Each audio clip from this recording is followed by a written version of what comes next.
রাজধানীর মতিঝিলে জাতীয় শিক্ষাক্রম ও পাঠ্যপুস্তক বোর্ড ভবনের সামনে জাতিগত সংখ্যালঘু শিক্ষার্থীদের ওপর আক্রমণের তীব্র নিন্দা জানিয়েছে অন্তর্বর্তী সরকার। এ ঘটনায় তদন্তের নির্দেশ দেওয়া হয়েছে। বৃহস্পতিবার সকালে প্রধান উপদেষ্টার প্রেস উইং এক বিবৃতিতে এ তথ্য জানিয়েছে। বিবৃতিতে বলা হয়েছে, অন্তর্বর্তী সরকার 15 জানুয়ারি বুধবার এনসিটিবির সামনে একটি শান্তিপূর্ণ সমাবেশে জাতিগত সংখ্যালঘু শিক্ষার্থীদের ওপর আক্রমণের তীব্র নিন্দা জানায়। সরকার এই আক্রমণের বিষয়ে তদন্তের নির্দেশ দিয়েছে এবং ইতিমধ্যে এই সম্পর্কিত দুজনকে গ্রেফতার করা হয়েছে। অন্য অপরাধীদের শনাক্ত করা হচ্ছে এবং শিগগিরই তাদেরও গ্রেফতার করা হবে। সকল দুর্বৃত্তকে আইনের আওতায় আনা হবে।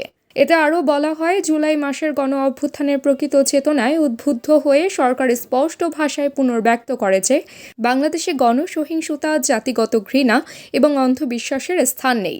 সরকার সতর্ক করে যে যারা সুরক্ষা, শান্তি এবং আইন শৃঙ্খলার ক্ষতিকর কার্যকলাপে জড়িত তাদের বিরুদ্ধে কঠোর ব্যবস্থা নেওয়া হবে, কোনো বৈষম্য ছাড়াই।